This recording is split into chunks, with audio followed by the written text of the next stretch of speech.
Welcome to the 2-month review. Actually, welcome to an old episode of the 2-month review. So, as you may know, if you follow the 3% blog or the 2-month review Twitter or Chad posts myself, my Twitter, we are going to be launching the next season of the 2-month review in May.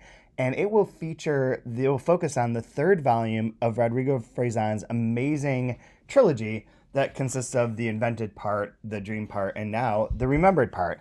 The Remembered Part is a giant and incredible book, very rich, very fulfilling in terms of summing up and completing the trilogy. But before we dive into it, it felt like a good idea to try and remind everyone what happened in the first two volumes. The very first volume, The Invented Part, was the very first season of the 2-month review. So to celebrate Rodrigo, to emphasize his importance to both Open Letter and this podcast and everything else, I thought we would rerun all of the episodes from the Invented Part season and the Dream Part season, giving anyone who hasn't heard them before a chance to listen to them, but also anyone who's interested in joining up in this next season, focusing on the third volume of the trilogy. This could be a good refresher. I personally think I need it. My brain is just mush these days. So enjoy your re-listen or first listen to all of these forthcoming 2-month review podcasts. Subscribe to us, like us on YouTube, like us on Apple or whatever you do there. You rate things, like us, follow us on Twitter. We're at 2-month review, and have fun. Rodrigo is a blast. His books are wild, and I'm sure you're going to enjoy all of this.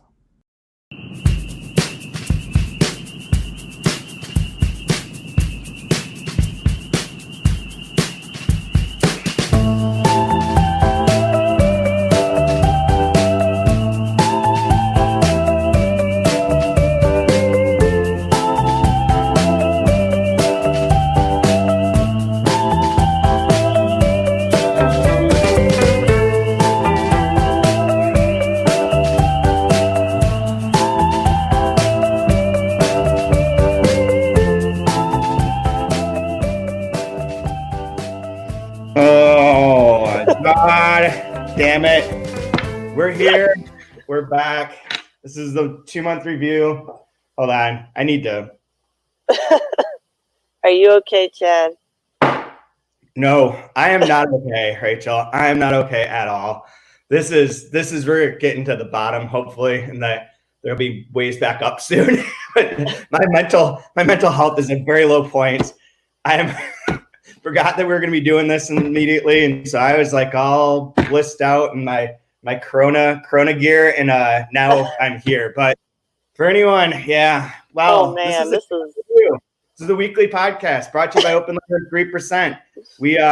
We break down a big book. We take a big book, Dreams Part by Rodrigo Fresan and Will Vanderheiden. Right now, break it down bit by bit, section by section, talk about it, discuss it, analyze it, drink a lot, make jokes, and try and get through this fucking quarantine coronavirus as best we could. This week, I'm joined by Rachel Cordasco. We may have Brian soon. He's on his way, so he might come, but maybe not. So, Rachel, how are you doing? It's been a while. I'll make myself proper. You banter, you vamp. Okay. Yeah, homeschooling now, like everyone else with kids. And trying to do my day job and trying to finish my book on SF and translation. I was going to ask, how is the book coming? You know, they said, how long is your book going to be? And I said, 80,000 words. It's 120,000 words now. It's a little bit longer. I need to cut a lot. So I'm cutting, and it's hard.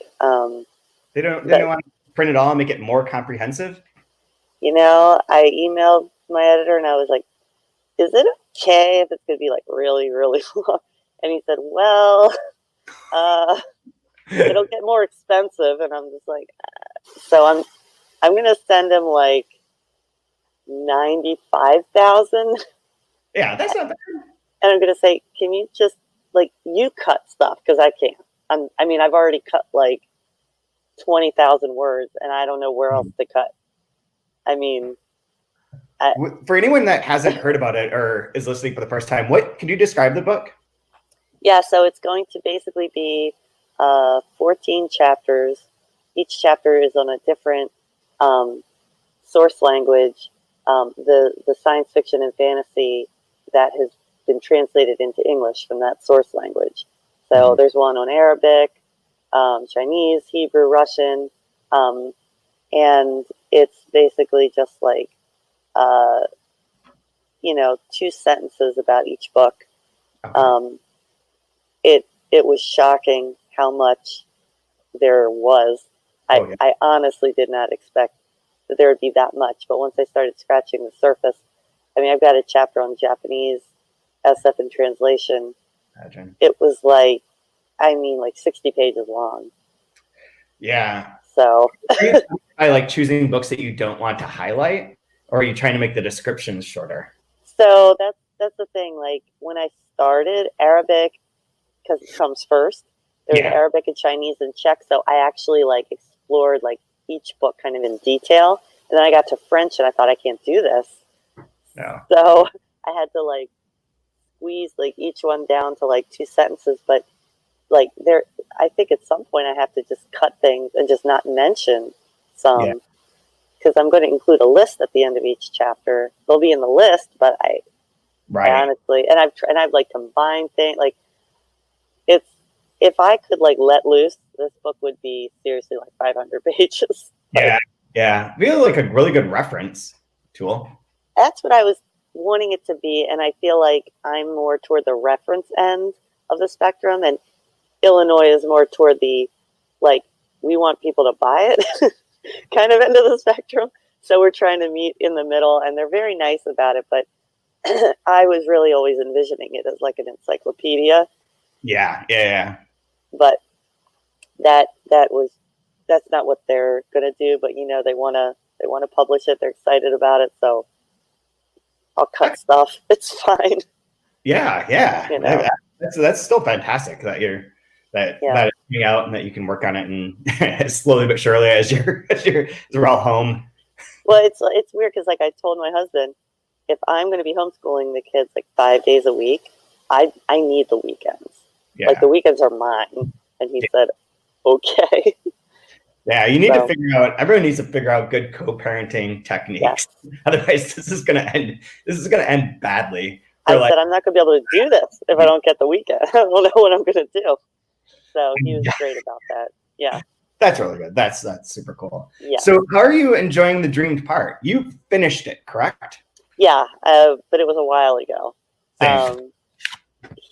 I mean, it's just so great. Like, it's such a weird like time like warp thing that when you get in it, you don't realize how much time has passed, and like you're reading, you're like, whoa. I mean, it's really just an experience. It's not like the kind of book you just read a little and then read a little. It really sucks you in. And yeah, it's so unlike anything else you're gonna ever you're gonna read. So I have a question, because we did the first season of the Invented Part, which you were on as well, but it was prior to his tour, correct? Yeah, I think so. It was summer. I remember it being very hot, and Brian always put me in like lemonade with like vodka to drink during our things, because it was so goddamn hot. But so do you want to tell a story about being able to interview him? That was outrageous. Like, I still can't believe it happened.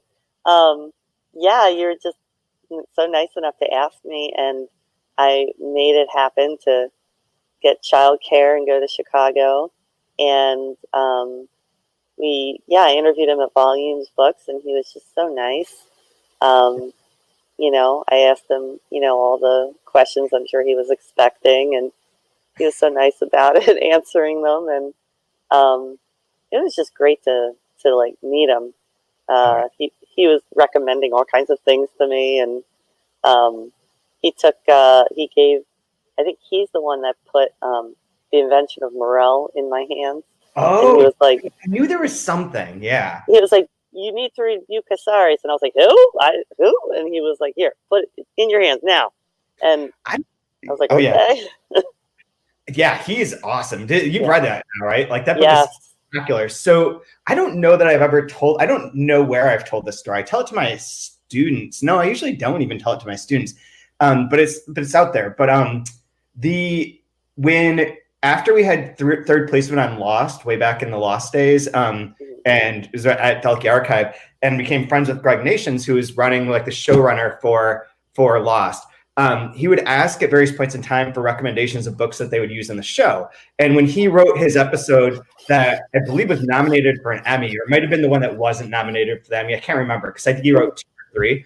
But anyway, it was one of his episodes, and he's like, "What book should I include?" And I said, "You should Ballast by Philip K. Dick, Crying Lot 49, and The Invention of Morel." And so he's like, "Well, we're not including Crying Lot 49 because that's like too on target for that was like." There would have been, he made some reference to like, no, that's already been discussed, and that one's off the table for various reasons. It's like, that makes sense. But he's like, Ballast is one of his favorite books. He's like, I'm definitely including that because it's a perfect Lost book of like, what do you believe? What's real? What's not real? And how do you choose to believe in what you choose to believe in? It's like an Invention of Morel I hadn't heard of. So they got a copy from New York Review of Books and read it. And he's like, this is perfect. They gave it to Carlton Cuse and Damon Lindelof, and they're like, yes, this book is a perfect Lost book. It is perfect, Doesn't know what's happening. There's all these like images, you can't connect to anyone. It's so ideal. And so when that came out, when that episode came out, there were a bunch of people in like chat rooms being like, this is clearly where they stole the whole thing from. This is where they stole the entire show. No.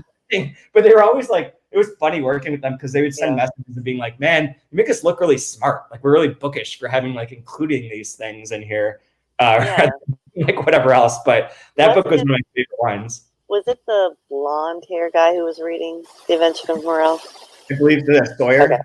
Yeah. I forget all the names. I don't know. I might be wrong about this, but I think John Locke is reading Valis because he's the character that has faith in the island and everything. And so the counterpoint to like, how do you, the Phil K. Dick Valis thing is all about like, how do you believe in something you think you know when you know that you've been both insane and a drug addict? And like your own narrative isn't trustworthy, but yet you had this experience that you 100% believe happened. And you have some empirical proof of, but like nevertheless, like you are a I guess always schizophrenic, but not schizophrenic at the moment, but someone who's had schizophrenic breaks and was like a heavy drug user. So yeah, I love that book. I love Philip K. Dick. He's so great.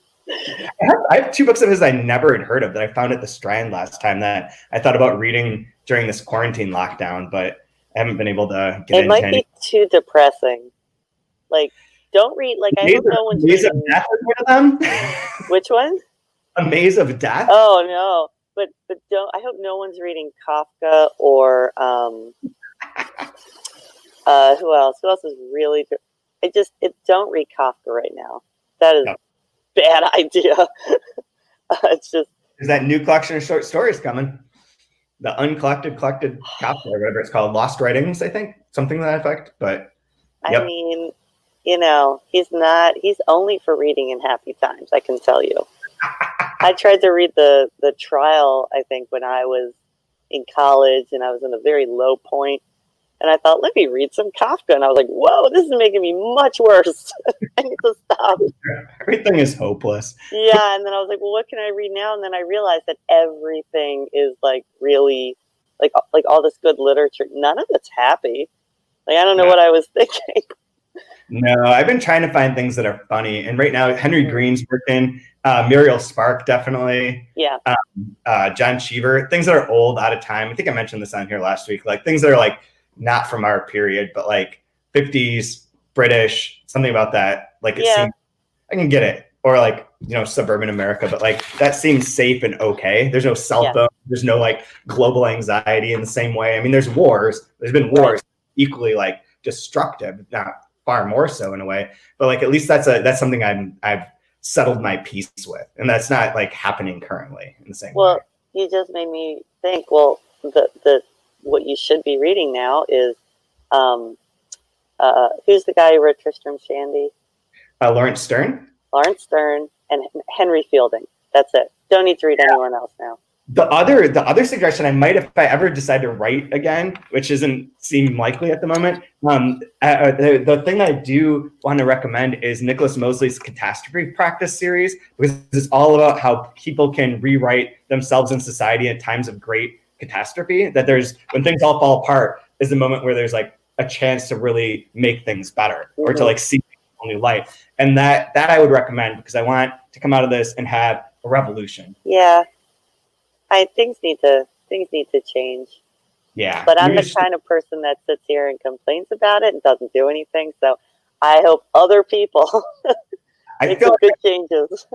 I want to believe that I've been groomed for this moment in time. This is what I've been waiting for. Yeah, this is what you were born for, Chad.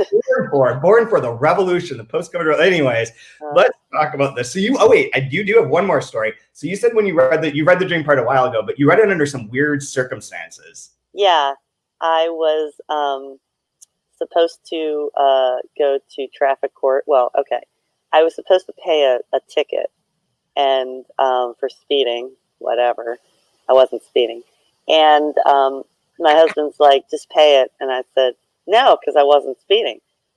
So I was like, I'm going to traffic court, and I was like, all right. So I had to like really like make an effort to get there, to get downtown, and this whole thing. And I was like, oh, I've got the dream part. I'm going to start reading this. So I walked in too early, and I guess I looked kind of innocent because I walked up to the guy and he was like, are you here for like DUI or something? And I was like, no, just for cause speeding. He was like, oh, he said, okay, well, sit over there because you're early.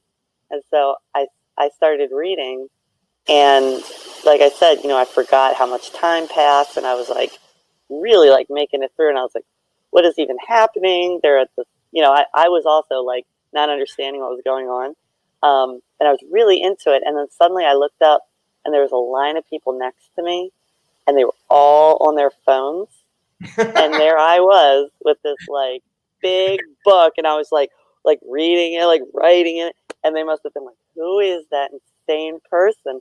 And by the time they called us, I had read like 100 pages. Wow. That's a perfect Rodrigo story, though, with the cell phones and versus the person who has a book. I just remembered something. Hold on. So I came back from Europe to this nonsense, and I got this, a jury duty certificate. Oh my God, no. To reply to by, tomorrow. So I have till tomorrow to reply to it. But I already did jury duty like a year ago. So then no, what is that? But like, there's no jury duty going. There's no jury now, no. Like, I kind of don't want to fill it out and see if they come and summons me or something, or like just wait. They come and like try and arrest me. Just wait and see. Yeah, come on. What is that? That is crazy. Jury duty. Way. I can barely make it through a day. I can't do this. The other thing I haven't done is file my taxes, because I figure like the world's all just gonna end, and we don't have to. So like I'm just gonna wait. Like you got extra time. Yeah, you got a lot of extra time. Exactly. Well, look, my friends say to me, like, some of my friends have said, let's do like a virtual play date with our kids, and I'm like, another thing to do. That's yet another thing, and then the kids are like, can I have a snack? And I'm like, okay, snack. All right, let's do this thing. It's like every day you just have to like, dinner. Okay. It's so different because I'm doing all the same things I was doing, but not like this. Yeah. I don't know. I have to teach on Zoom every day.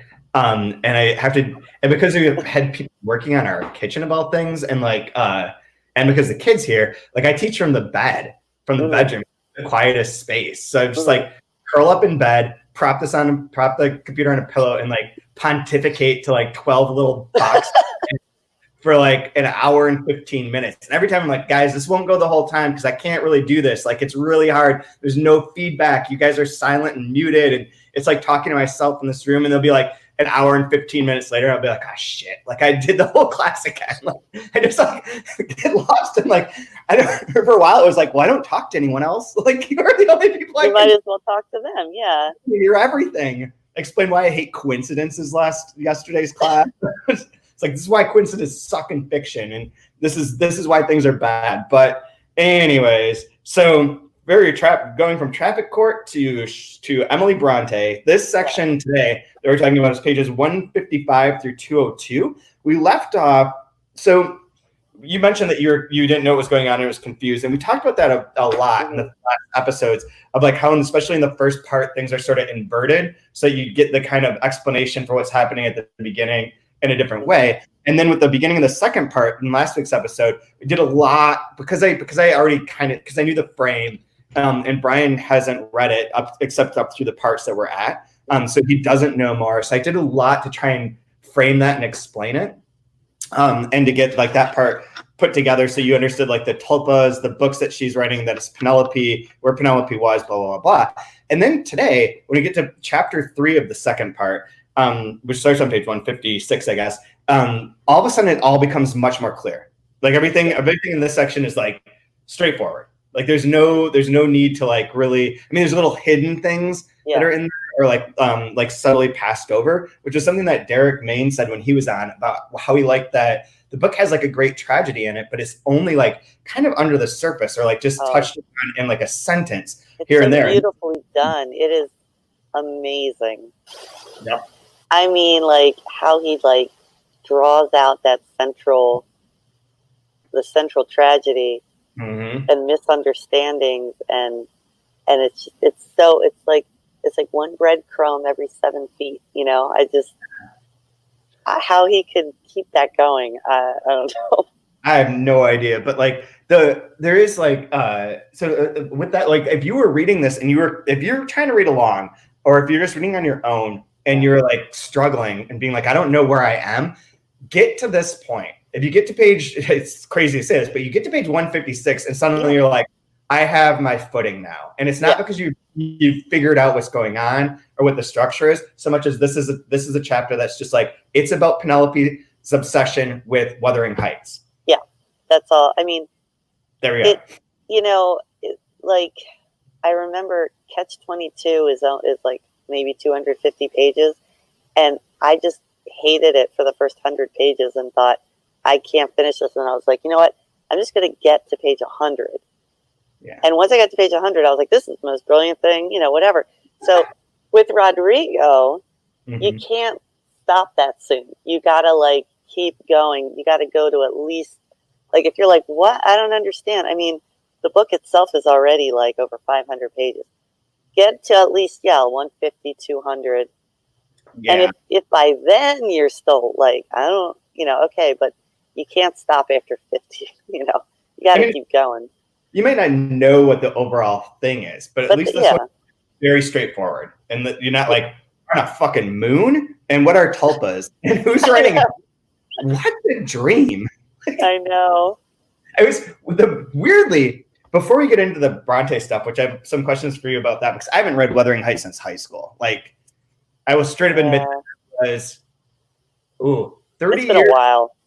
30 straight up 30 years. Like, that's too many years to remember it clearly. So the recap of Wuthering Heights in here is essential to my memory of it. But before you get into that, the book that I just read for my World Lit class was The Society of Reluctant Dreamers by Jose Aguilusa. I think he has a name, but I can't remember it. And it's about, in part, this guy that runs a laboratory in Brazil that wants to have a machine that will capture your dreams and be able to project your dreams as you sleep. And I was like, this is weirdly familiar. Like the same. Like, this is so strange. And like it goes into a lot of stuff about dream stuff that's like similar to the dream part. It's very funny because it's not like they're like, I'm not suggesting in any way that it was like plagiarized or they're copied or anything like that. Just that it was like funny that like these two books like came at this thing in very different ways. When did it come out? March 10th in English. Like, it just came out last month, which has been fun because my students can't get a copy, so they had to read a PDF of it. Oh, that's fun. Talking this world that we live in is now that's what it is. It just came out in English. I think it might only be a year or two old in Portuguese as well. It's from Angola, and it treats dreams wholly differently than Rodrigo does. And so I get to explain to the class this big difference between using a dream as like a thing that happens to a character. A character has a dream, or you can talk about wanting to record a dream, or you can make art like a dream and be very sincere about it. Whereas the dream part embraces dream logic in a way that's more like a David Lynch movie and more like a actual like the dream logic, and the fact that you can create a different way of telling stories by embracing that rather than the way that Aguilusa does, where it's just like a dream exists and it's a separate thing that they just talk about. Like it's not infecting text. Unless maybe it does. For anyone who's read that, I have a lot of questions about the nature of that, the plots of that, because I think that most of them are kind of odd. But anyways, that's a different discussion. I feel like I was looking at that book and trying to decide if it was SF in translation or not, because it seems very familiar. It's on the borderline, I guess, because they do things that are not real. Like there is no machine that I don't think. I've never looked this up. I'm just going to assume this is not real. No. But they wanted, but the same thing, like this place wants to like do experiments on people's dreams. And it's like it's fucking exactly the same as Rodrigo's book, but with none of the consequences. Well, you know what I was remembering about this book is long, long ago when I read books that were originally written in English. I haven't done that in years, but when there was a book that I read. I cannot even remember the title, but it was about not dream deprivation, but like straight up insomnia. And it was imagining a dystopia, like what would happen if no one could sleep. And it was like, this book wrote itself. I mean, what do you think's going to happen? You know, obviously everyone went crazy, but it was, that same kind of like, what would happen if we don't have that time to replenish psychologically and physically? You know, how would people break down? And it was pretty good in that it was very much like, it seemed pretty realistic. It wasn't like everybody snapped at once. It was like a slow kind of, you know, deterioration before they realized that, you know, that was it. But I wish I could remember, because I remember it was like pretty good, but I guess not good enough because I can't remember what it's called. So I don't know. There's a book that's either came out or is coming out or came out last fall. That's a woman's 1 year diary of insomnia, where she had insomnia for like a year, and it's just like that, writing that thing out. So all that. But anyways, okay. So we get to Penelope now. After the introductory parts, chapter 3, we get to Penelope very clearly, and she is in a nunnery. Is that correct? Yeah, Our Lady of Our Lady of Our Lady. Ellipses, yeah. It's always included, and she loves ellipses. So she's there because she her house burns down in the invented part. Her son has gone missing, which is alluded to here, and we'll get to that in 1 second. And then she apparently goes to the Brontë Museum and in some way defiles it. And so they're like, oh shit, like you're in a lot of trouble. But they work out an arrangement whereby she won't be in trouble for trying to screw with the Brontë home, but instead she has to go into this nunnery and get psychological treatment and donate some money or whatever. So she's at this point in time, we learn through brief hints that she is a very popular writer. And this is what links up to what I was saying last week. I don't think we gave away too much of it, but her Tulpa books are like incredibly popular. People love them. She's far more popular than her bad brother, who writes all the crazy stuff. And she's much wider read, much more successful. He's always wanted to collaborate with her. And now she's in this, not asylum, but in this nunnery. And she is obsessed, as we learn in this. We'll go through a few bits of her biography and what's going on with her in a second. But the main gist of this chapter is we get to find out that she is 100% obsessed with Wuthering Heights. And that is her book. That is everything to her. In sort of the way that like Tender as the Night was for the different characters in the invented part. But this is just her, and it's just Wuthering Heights, period. And so this chapter, we get a whole kind of history of the Brontes, the Bronte sisters, a lot about the reception of Wuthering Heights, especially by Charlotte Bronte, who sort of like backhandedly savages it every chance that she can get. And the way that this book becomes like a singular, unique book within like the pantheon, but is at the beginning was like dismissed in various ways as being, you know, not not fully formed, wild, outrageous, blah, blah, blah, which is really interesting too. And like where this like singularity of this book that is like unlike anything else kind of comes from and how it comes to be is really reflects off of a lot of the different motifs and ideas that have been set up through the first part of this, of like the creativity of dreams and the sort of the overall overarching question of where did books come from that's been driving this trilogy so far. So the question, let's start with the Brontë stuff. Do you remember Wuthering Heights? I remember being extremely disturbed by it because I read it also about 25 years ago. Mm-hmm. And then I think I read bits and pieces here and there. And I remember thinking, WTF, I don't know what just happened.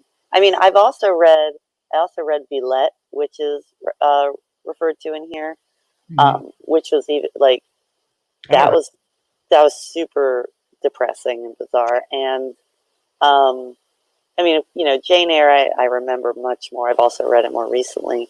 Okay. I always planned to read Anne's book.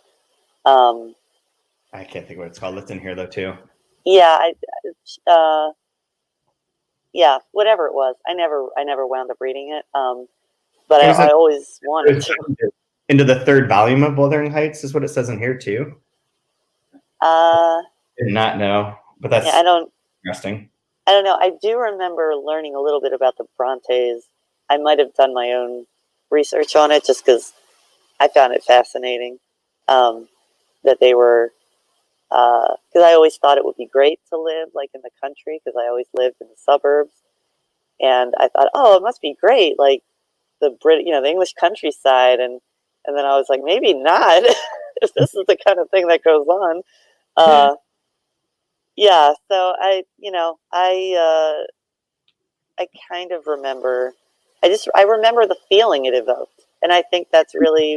I remember the atmosphere, like more like I remember reading it and not really understanding how long it took people to go places. Yeah, they traversed felt to me like in an unimaginable distance that was still like somehow connected, like Thrushcross Grange or whatever, and Wuthering Heights, it just seemed like it would take like days for them to get from one place to another, or like a day.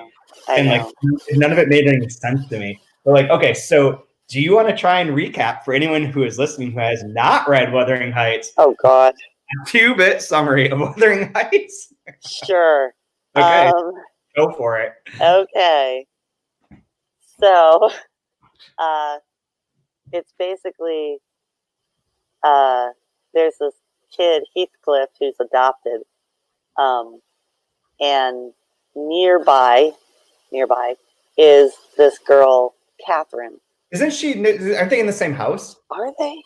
I think so. Okay, yes. Okay, they're in the same house. Is the one who adopts Right, but they're not related, but they're in the, okay. Right. Then there's this other guy, Edgar, right? Edgar Linton. And Catherine and Heathcliff are like soulmates for a long, long time. And then Catherine like gets injured and has to go live with the Lintons.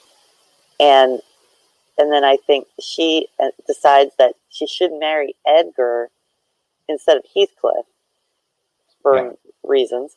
And then Heathcliff like loses his mind. And then Catherine, does she have a daughter? She has a daughter, right? Yeah. And then she dies. Whose name's Catherine? It's got to be the same name so that we're all confused. Yep. And Catherine. so that's Catherine the second, as Penelope calls her. And so then Catherine dies, and Heathcliff goes crazy, and Heathcliff leaves. And then isn't there like that doesn't he have a son named like Hareton or something? Who he has a son with the woman Isabella who leaves, right. But he also goes away to like get enough money and success so he can come back after Catherine gets married, so that he can come back and like buy up everything, win everything back. So like then his idea is that his son will marry her daughter, and therefore he will then control all the estates, which the narrator Penelope points out is kind of fucking ludicrous. Like that's not really how property rights tend to work, but okay. Like, that's weird. But then it's all like the next generation. Yeah, it's like the same shit again. Yeah, it's like 90210 second time through or something. Oh God, you just like I'm gonna have a nightmare now. Dude, like 90210. Oh my God, I remember watching when that first started. I was babysitting on the premiere night, and it premiered, and the students are freshmen in high school at that, and it was premiered in like the first week of school, and I was a freshman in high. I was the exact age of those kids watching that, so I was just like, this is kind of bizarre, like to have a show that's like contemporary to your experience on like what's supposed to be a beat by beat, month by month thing. Very weird.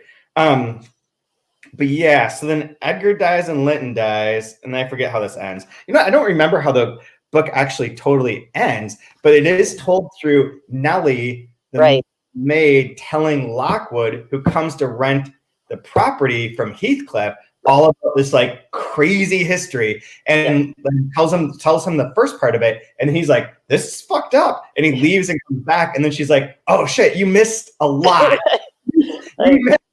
More stuff.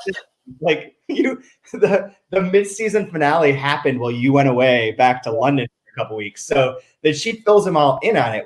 So it is in a way like Wuthering Heights might seem like a strange book to be a focal point for a Fresán book, since it's usually Nabokov and Fitzgerald and John Cheever and Bob Dylan, and like there's a certain like grouping of things, and this doesn't seem to fit that.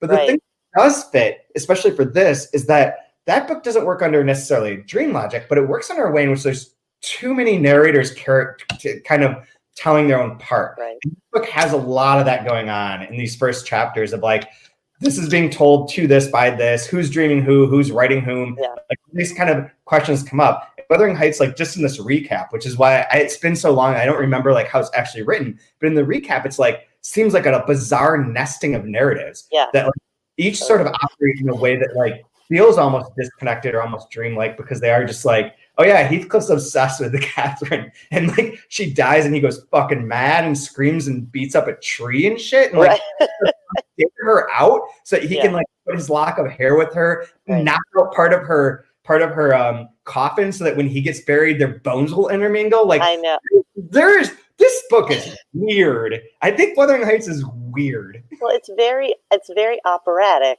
Like that's the thing.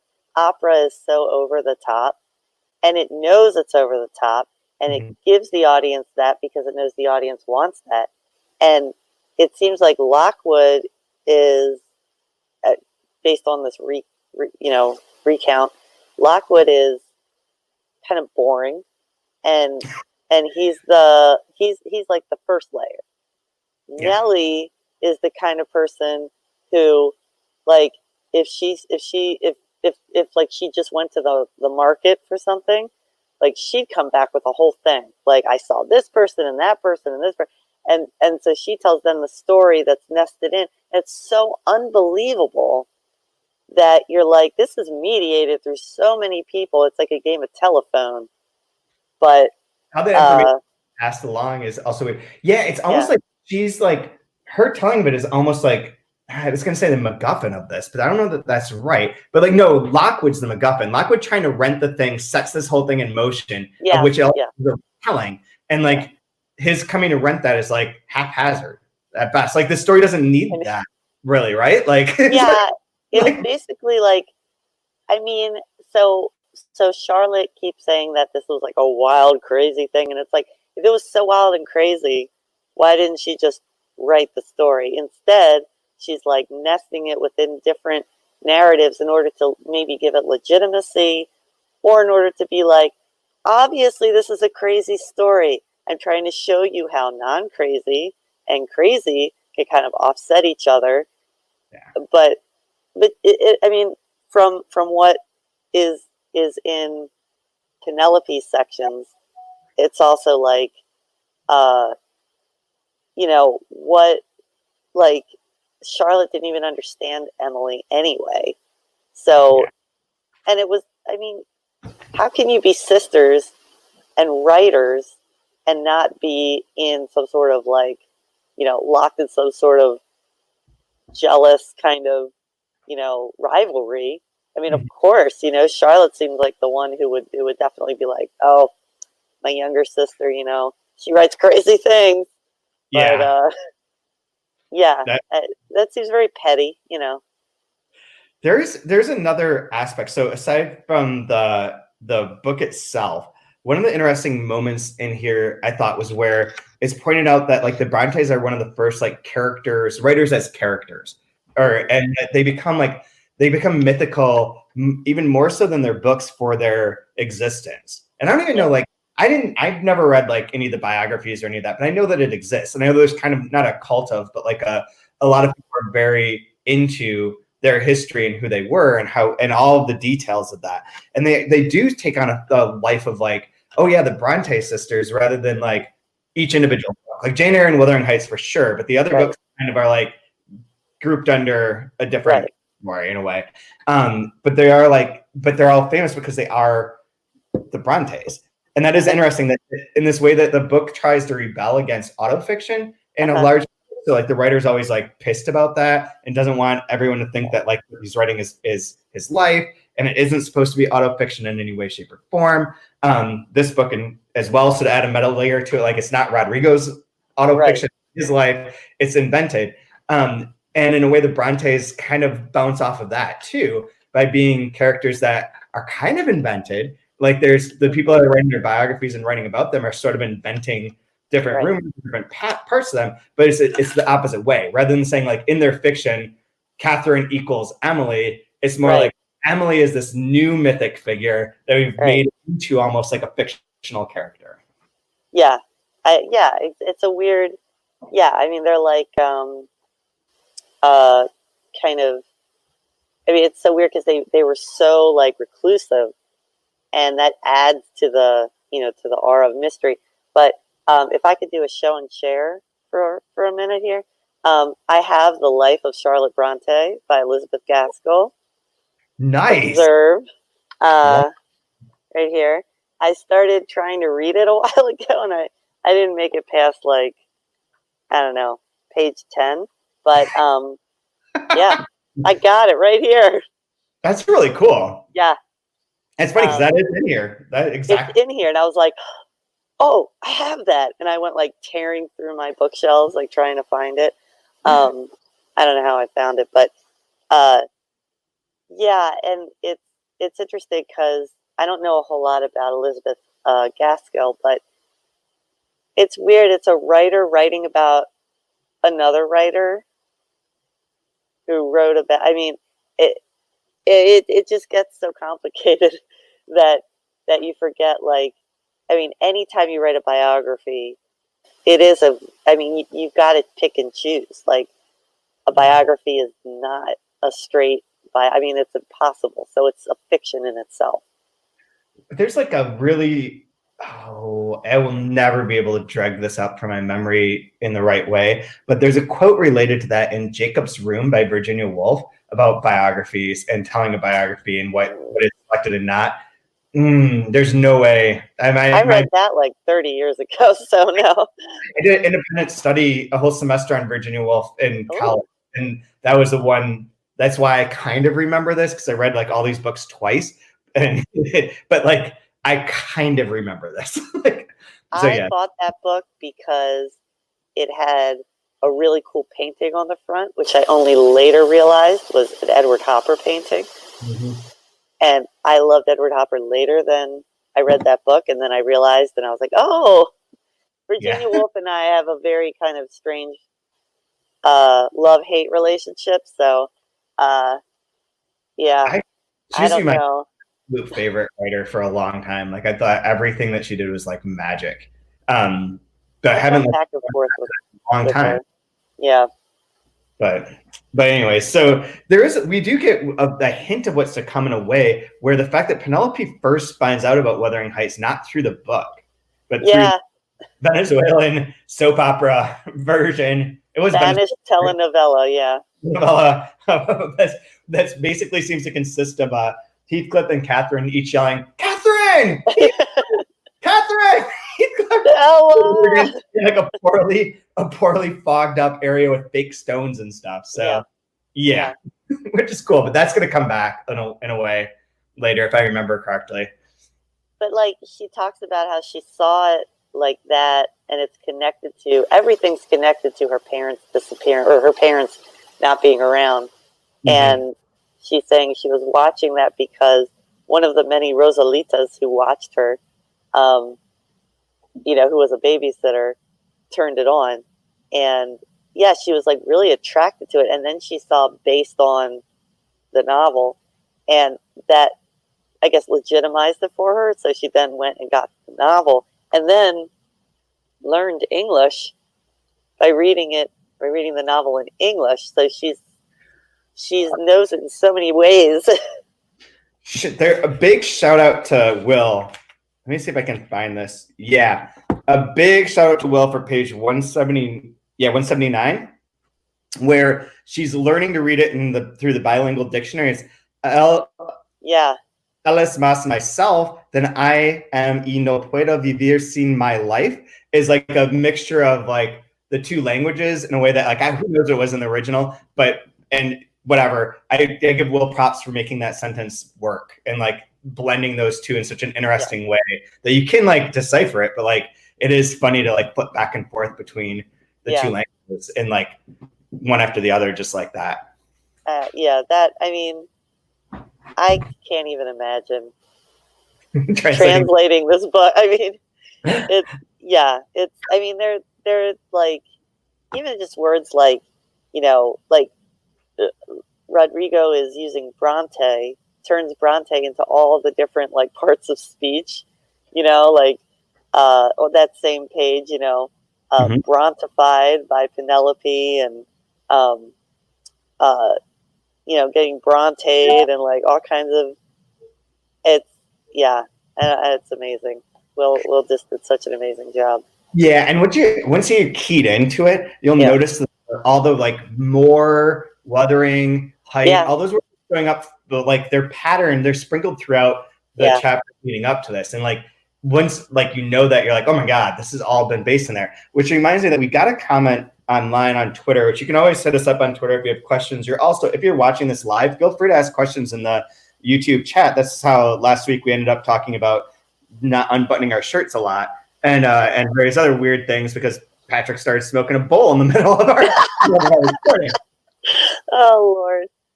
Was a thing. But we got comments, so if you ever have comments or whatever, feel free to send them in. A comment from a listener said that I don't know if I should use his name, so I'm just going to leave it anonymous, but I'm enough of a Dylan fan to pick up on extremely subtle lyric references, and there are a ton of those in this book. Dylan references that you never flag unless you're in way deep. Quote, wasn't thinking of anything specific, unquote, in Series of Dreams several times, for example. Makes me wonder which other entire layers I've missed.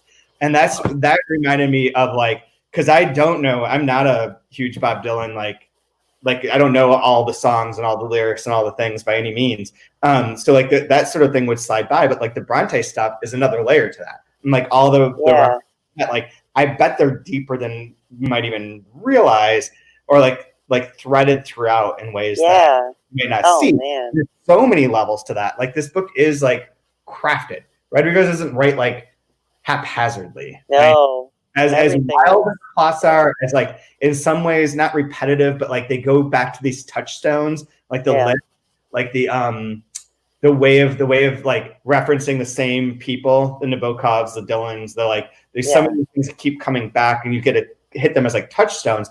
But then on top of that, it's like it feels wild and woolly, and at the same time, it's very structured. Like we found out during the first season of this with the Invented Part just how like completely locked in that book was in a way that I don't think you get once you read it very slowly and like digest it in this way.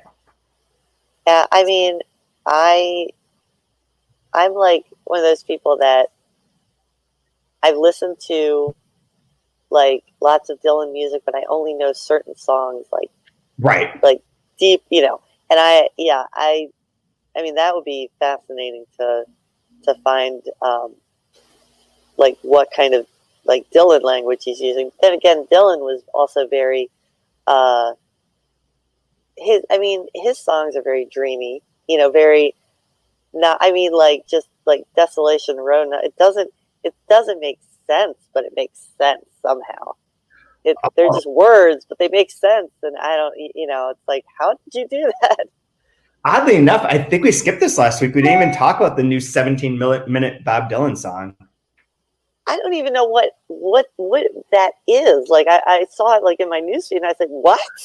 Me too. And I was like, and then like it's not like a JFK assassination. I was like, what? Like, I don't know. Like I right now, all I can think about is trying. Like I've mismanaged my anxiety with it. That Mike Matheny mismanaged the Cardinals bullpen. Like I've used it all wrong, and I never have a backup plan. So like I couldn't make it through anything, much less a 17-minute Bob Dylan song. No, I didn't even know what was like. I literally felt like I had been thrown into another time, and I was like, did I miss something? Was I in like was I out cold for like 3 days? I don't understand how this could just suddenly be in my newsfeed. There are two things. Bob Dylan is a 17-minute song, and every single human being is talking about Tiger King. These are the things that exist in quarantine, which I think that show is morally bankrupt, and I have large objections to it. But that's I went from one day I heard someone mention it, and I thought, what's that? And then every podcast, and I listen to a lot of different podcasts, every single podcast, the political ones, the art ones, the random ones, the history one, everybody's talking about it. I was like, what is happening? What is this show? And I'm like, well, if everybody's watching it, obviously I'm not going to. So yeah, I wasn't going to either. It is entertaining, but I think it's a morally bankrupt show. I think that it's exploitative and sending a bad message. Because so it sounds like people they're all very bad people. Anyways, we should loop back for this last little bit to talk about Penelope then. So we got into Wuthering Heights, which is the big book in her life. And then you can go back to the beginning part where we sort of get her story put back into place. So she recaps what happened to her about in terms of the mantras and being able to, and like what happened with the wedding, how she ran away. She gets impregnated by her comatose husband. She mentions the green cows that she leaves with. She also finds diamonds, which isn't mentioned in here, but that is in the invented part. And you get sort of like the quick recap of there. You also get sly reference that English readers might not know about yet, but it says that she's complaining about her brother. Penelope has read her bad brother's books, including the one on commission, in which her bad brother had the audacity and lack of respect to appropriate the karmas. The karmas who, if they belong to anyone, belong to her, transplanting them from abracadabra to Mexico City. That is mantra. That is Fresán's mantra, which was commissioned as part of this millennial project, in which in the year 2000, a bunch of authors were commissioned to write about different cities. And like Bolaño's book, Little Lumpen Proletariat, I believe is about Rome. And that's part of the series. And Mantra is about Mexico City and is part of this and includes the family includes the mantras. So that's like a meta reference to Rodrigo's thing. So we get that quick recap. And then you get the sly line that's really important. Oh, I see. I've circled on like 161 heights. From what height she has fallen is like another. There's all these like little drops that come in here. But where is it? It is on page 169. You get like the core part of what with Penelope's bit. So first of all, here to recap for everyone to make it clear what happened. So all of a sudden, for Penelope, everything happens suddenly, as if she landed in the middle of a party where everyone is talking about the same thing at the same time, but telling different parts of the story. Her bad brother has a kind of psychotic break in a particle accelerator near Montreux. She burns down a house and flees, and later, still reeking of smoke, is detained at the Brontë Parsonage Museum for, quote, attempted robbery of public and private property and for disturbing the peace. And Penelope is dragged out of there the way her brother is dragged out of the Swiss Hadron Collider. Now a family tradition, it seems. This thing of being moved by force from sensible buildings for inappropriate behavior.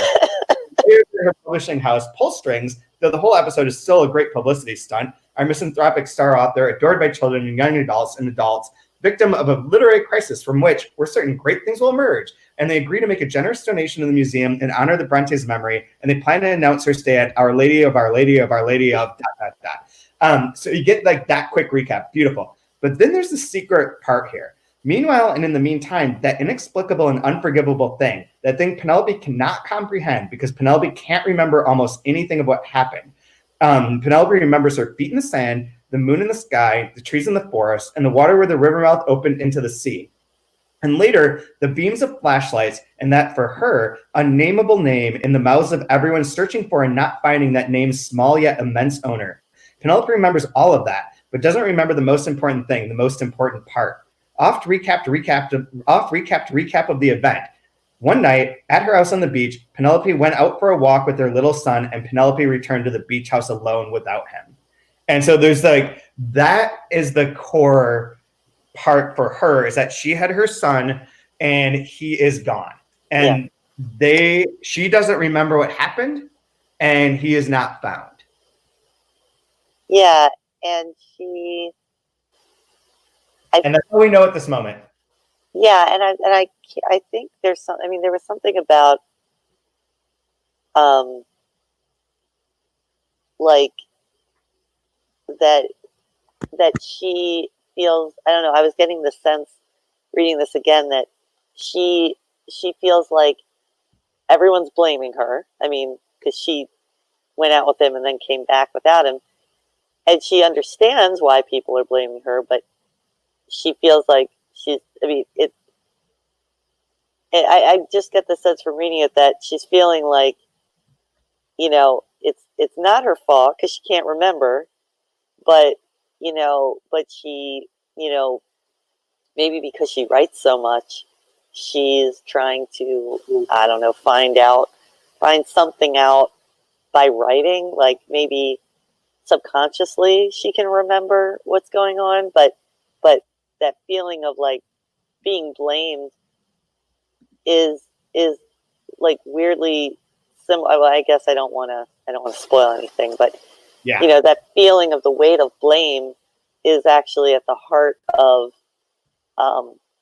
the thing with the disappearance of her parents, and it's maybe it's something where it's like she wants one to displace the other. I'm not getting a sense that she's like saying like, "Oh, I don't remember." It seems genuine, but it seems like she also doesn't want to remember. Right. So she's creating a whole other universe so that she can lose herself in this other universe and not remember what happened because maybe it was traumatic or something. And that's a moment where there's like this pushback against interpretation of the real life author into fiction, where she's like, we don't want people to think that this abandoned boy that she writes about in all of her books that are incredibly popular is based on her missing son. Right. Yeah. So it's another time where like the creativity versus the reality and the interpretation thing pops up. So that's her. That's where she is right now. So that's right there. The problem, if you're a writer, if you devote yourself to recounting something that doesn't exist, so it'll exist for others, that's where the lines get a little blurred. Yeah. And so is she a young adult writer? Is that what her books are? It says that joke. I Blu-ray past it, but like it's a very funny joke where it says the whole episode is a great publicity stunt. Our misanthropic star author adored by children and young adults and adults. Yeah, like it's like it's that. It's the fact that like most adults just read YA. Yeah, and it I mean, it just makes me think, and I feel like Rodrigo is so like tuned into so many things that he's got to know that there's this. I mean, I feel like I could say this to you, but I know a lot of people get like, "Whoa!" But there's this kind of insecurity that people have about reading certain YA, that then they'll go like crazy if you say, "Why are you reading YA? Like, aren't you an adult?" And it's like, what? No, this is like a whole thing. And it's this like need to legitimize what you love. It's like, if you love to read that stuff, that's fine. But there's this feeling of like, no, this is like super important. And it's, like YA means this whole thing. And it's like, it's just it's a marketing thing. I don't know if this still exists in any widespread way, but there was that moment in time where there's the new adult section. Oh, yes. Whatever that is. It's like YA books with different covers. Yeah. In a section of the store that makes you feel like you're not a child. Yeah. I remember that. I was like, what is this? But I mean, like, marketing. Would the Babysitters Club, like, what would that be considered? No way you put that in new adult. That is YA straight up. I mean, I read that stuff when I was like a young adult, but I don't know. I mean, I'm not like, everybody can read whatever they want. It's fine. But it's like, there's this weird, like insane, like riotous mania that goes on around these books. Like the big one. What's the big one? The one right now? No, the one that was like really big, that with the lottery. Harry Potter? No. Hunger Games? Hunger Games. There you go. Yeah. I know about four of these books, and those are two of them. Yeah. Hunger Games. And there was another one, I don't know. But like Divergent? People get like, it's like crazy. I mean, it's way more than people get for like a book that's like, I don't know, by some, big author now, like an adult, whatever. But it's like, there's some sort of, it's some sort of energy, and like, too soon. I don't know. It kind of makes me like tired. Ironically, or that's a perfect segue, I guess, is that I have my quote for this week. My favorite line from this week ties exactly into that.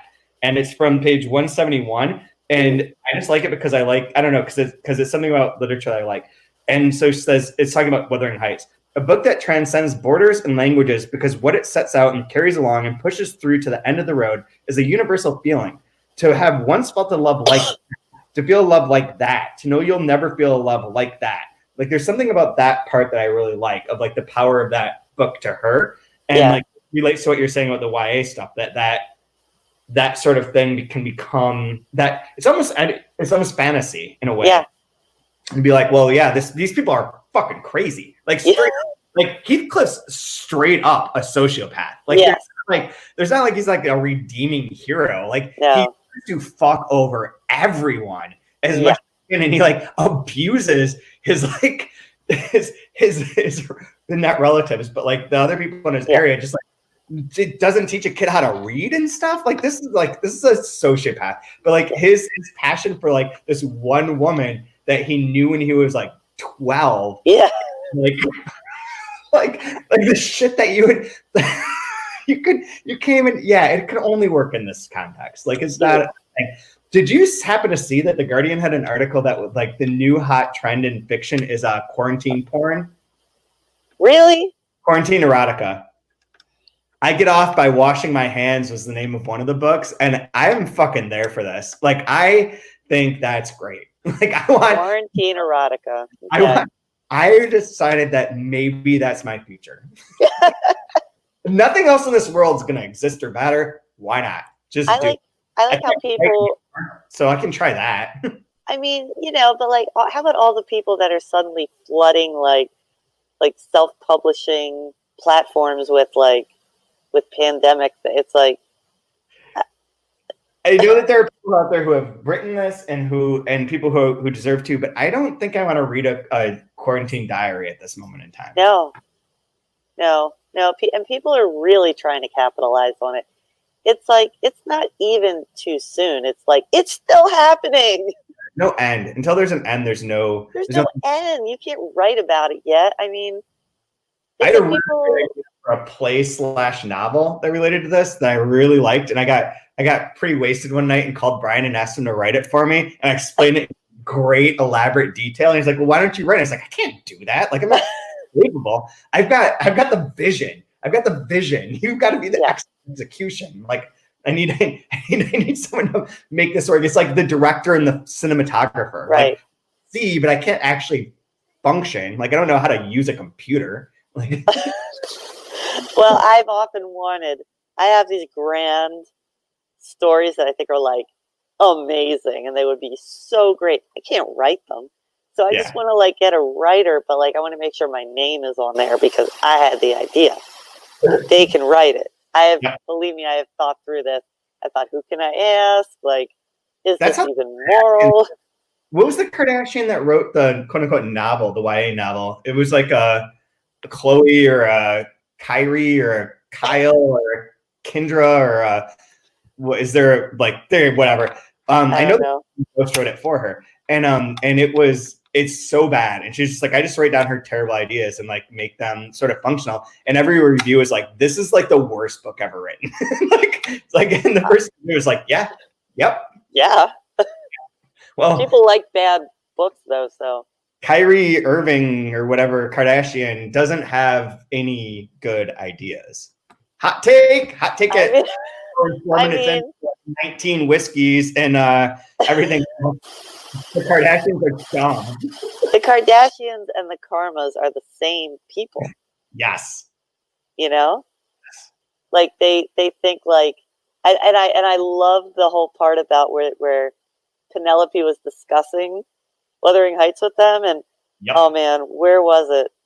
It was so great. You just reminded me of that too.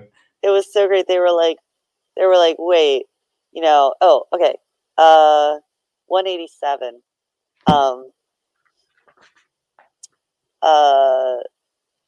They don't like anything to do with the Brontes. They find that ending with a tamed man. Oh, and they like Jane Eyre. And then really what the Karmas want for Penelope is to spend less time reading alone, which makes them very nervous. Nothing unnerves a Karma more than solitude. Nothing upsets or unsettles someone who doesn't read more than the happiness of someone reading. Oh my God. I love that. The Karmas are so funny.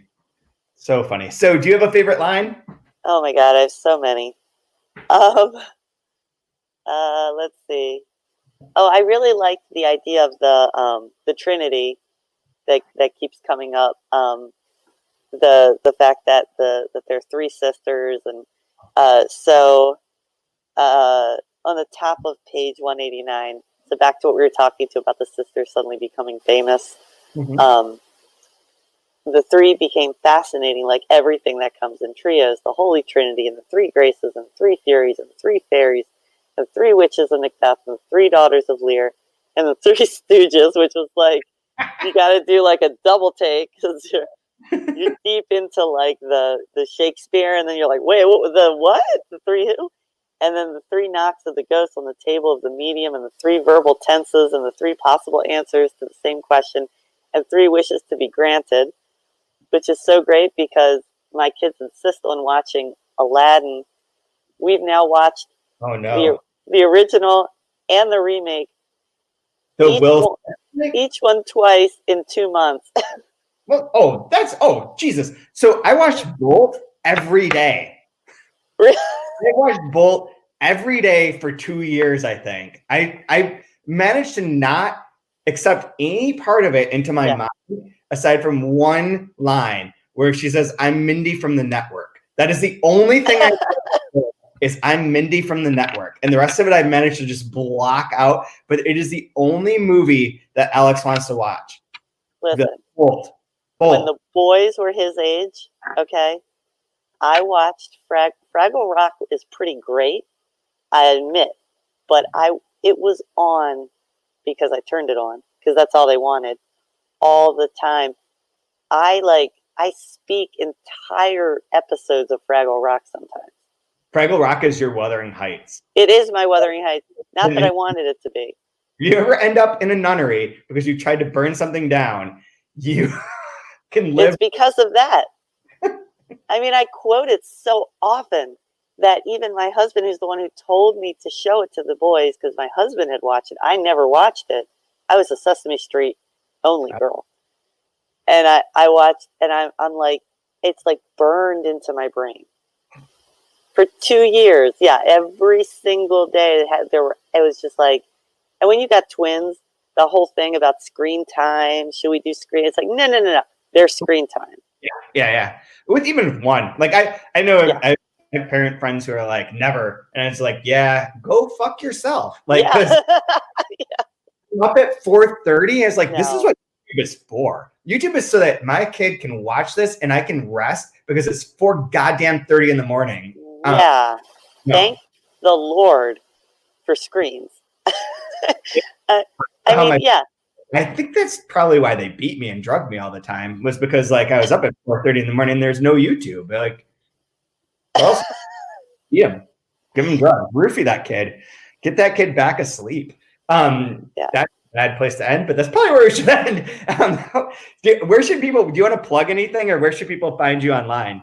So you can, since the coronavirus, I have not been posting as much on Twitter and Facebook, but in the off chance I do, I'm at rcordas, RCORDAS, and I mostly tweet about all things translation, SF and translation, and going crazy with,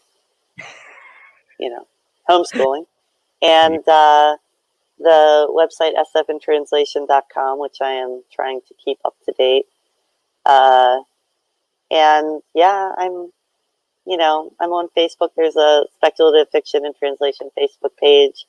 Again, not updating it as often because I think everyone understands, anything. I'm trying, but all those things. Whatever. This is the last thing I want to say before we are long, but like whatever, people are still watching. So there's this weird element of like during the day I'm like sort of annoyed that there's nothing to read about on my newsfeed or my phone aside from virus stuff. Mm-hmm. And then at the same time I'm like, I don't want to produce that content.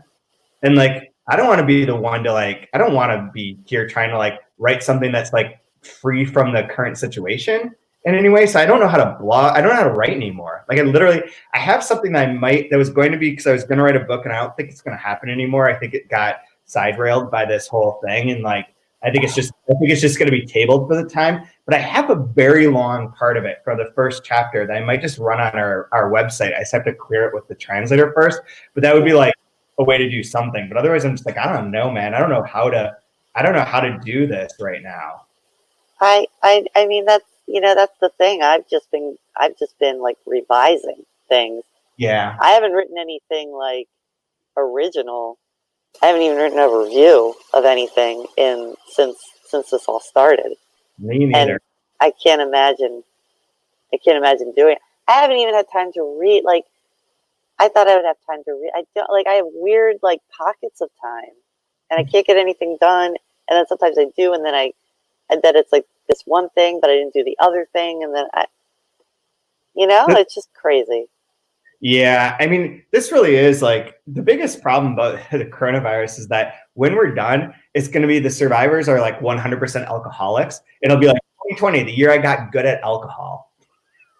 The year I was able to like drink throughout the day and seem fine. Yeah. The year in which I realized day drinking is totally okay.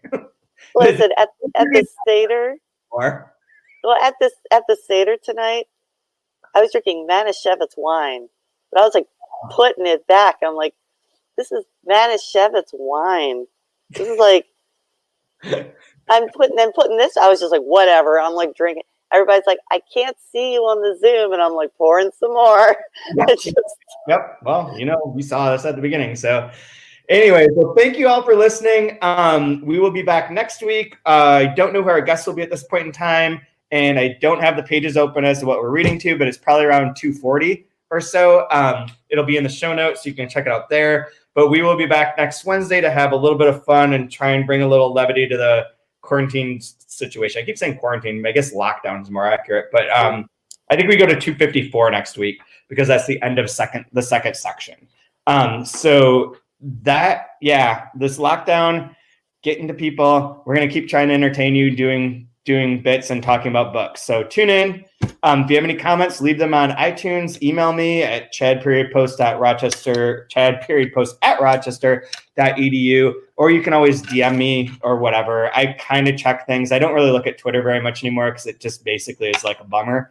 And I know everyone's trying not to be a bummer, but sorry, it's still a bummer. So I just stay away until I get drunk enough that I just go on and reply randomly to whatever thing I see. So if you get a random weird response on Twitter, that's, you know what's happening. So anyways, thank you guys. We'll see you next week. Thank you.